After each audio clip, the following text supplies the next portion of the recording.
Hello and welcome to our weekly weigh-in and check-in of the turtles. So I've just got a few more hatchling turtles, and I thought it was gonna be a good opportunity to show the different sizes between the ones that we've had now for several weeks and then the ones that just hatched still have their yolk sac on them. So in this bin here, we have a little bit of a variety. Even within these ones, they are different ages, but all of these ones are past that like fresh hatchling stage. And you can see kind of the biggest guy over there, maybe this one here, and you can even see how the color's coming out compared to some of our smaller ones here. So to show you in my kind of palm here on who's gonna be the bigger, you can see how large that guy is. We even have some doming in the shell already starting. She's growing really well. This is our female group. And then this one, and to be fair, this is probably the smallest hatchling we've gotten so far. Looking at them next to each other. So this is a fresh hatchling. This one is growing. You can see how this one has a little bit of brown to its shell. This one's still very dark. As they grow, we'll see that come in. And then just to illustrate the point a little bit further, we'll get some weights on them.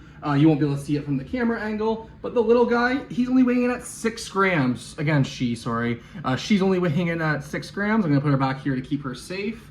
And then this one is a pretty well-established one at this point.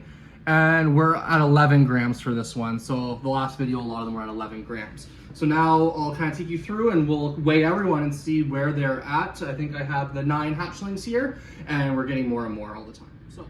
All right, so all of these guys are weighed and I don't really have any concerns for them. There's one baby in here who has a little bit funky of scutes, which just means that maybe my humidity was a little bit off, or maybe there's a little bit of temperature fluctuation within the incubation. So I'll either keep the one that has funky scutes or I will sell it at a reduced price to someone. But I just want to talk about a little bit about this channel, because if you're somebody who's never been in the reptile world and you click on this video and you see this guy with a bunch of baby turtles, and I do videos about my worm farming and my gardening, it will seem kind of crazy.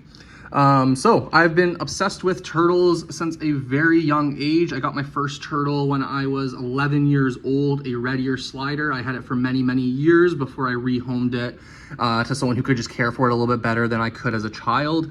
I then got into turtles and now keep many species, but this channel so far, I've been focusing on my redfoots and my box turtles, just because with the actual aquatic turtles, I've been kind of struggling to come up with ideas of what would be interesting for the content for them. They tend to bask and just eat when I feed them. They're not as interesting as the other animals to me. When I'm getting babies next year, I might do a little series on that.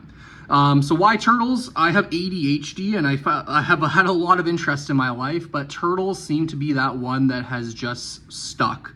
I've always been obsessed with turtles, and in my personal life, people don't always want to hear me talking about turtles. So making videos and talking about turtles to people who might actually be interested in learning about turtles and talking about turtles, that's fun for me. So right now I'm not getting a lot of viewers. I'm getting a couple hundred per video. But I like to share what I know, what I've learned along the way. I breed a few different species of turtles and tortoises, and right now I'm kind of in a growing phase of what I'm doing in my operation here.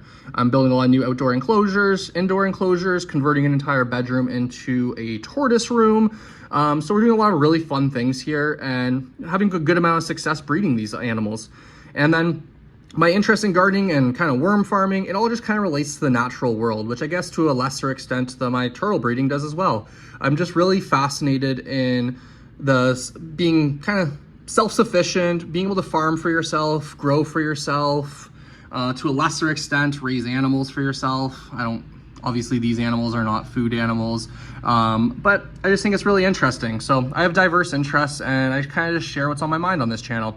So if you're interested, please shoot a like, follow, subscribe, whatever you want to call it, and try to engage with the video so that maybe more people can see my videos. Maybe more people are interested in learning about turtles, worm farming, gardening, and the other host of things that I find myself hyper fixating on. But turtles definitely are that one thing that I have had that hyper fixation on for my entire life. And really, I've devoted a lot of my life to these animals. I worked in conservation jobs. I've done all sorts of things to protect these animals. And I don't really know what I would do without the turtles. They occupy a lot of my time. So anyway, like, subscribe, follow, share, do your thing. All right, so we're gonna do our weigh-in for some of our baby turtles here. You can kind of see some of the scuzz there in the water. It's just cleaning, and some stuff just came off their shells because we're doing a big cleaning here today. And then this is just vermiculite that came off the freshly hatched guys. And I thought it might be interesting so you can kind of see the egg that they come out of. And if I could get close up here, you can see how their egg tooth literally just slices right through it. It like rotates around it. So that's really cool. This egg here is from one of our hatchlings that came out quite large. And this one came out real quick. Right when it pipped out of the egg, it was pretty much flying out of the egg. So I thought that might be cool. So we're gonna weigh some babies and see kind of what the average weight is. And then go from there. I'll kind of be talking about myself and the turtles that I keep while I'm doing this. So these again are baby Gulf Coast box turtles. The Gulf Coast box turtle is the most aquatic of the box turtles.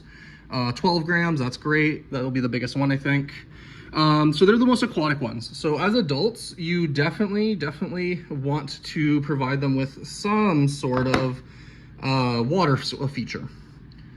These animals really have a intimate relationship with water. Without water, they definitely struggle.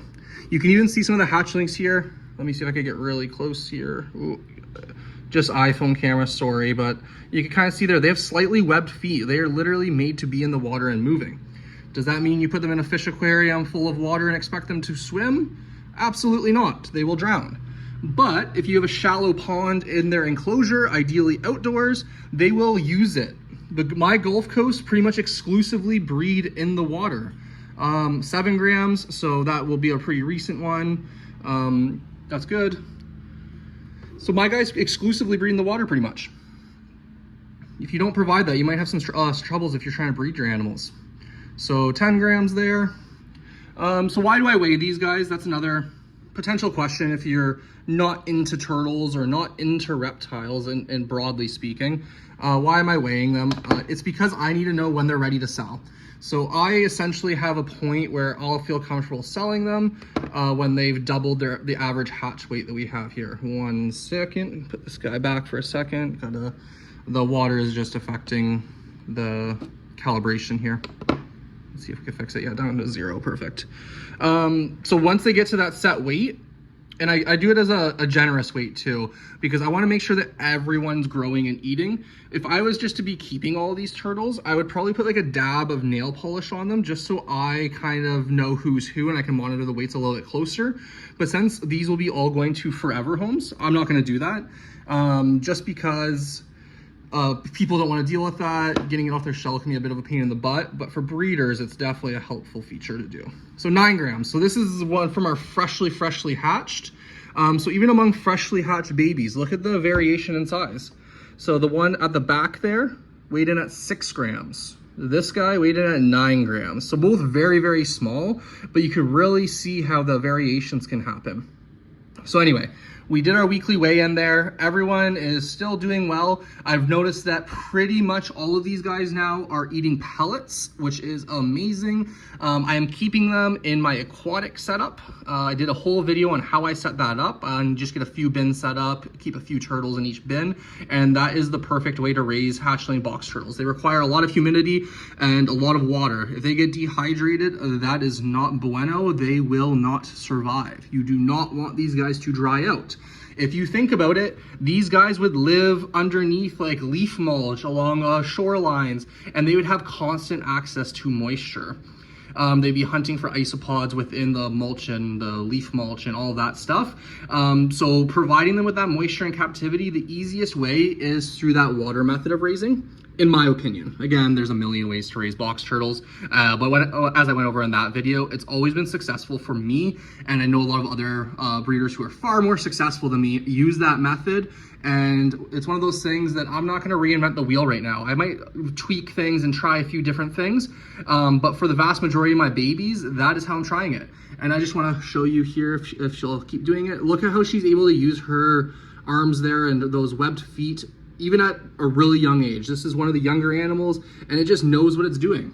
This water isn't deep. They're all able to, if they want to, just stick their head out. But again, you can just see these animals are familiar from birth with the water. So there was outdated knowledge back in the day that you could just keep these guys in a glass aquarium with dry substrate, and we definitely know better. That is not the case. If you are currently doing that, you may want to reevaluate what you're doing. There's lots of videos out there to help you.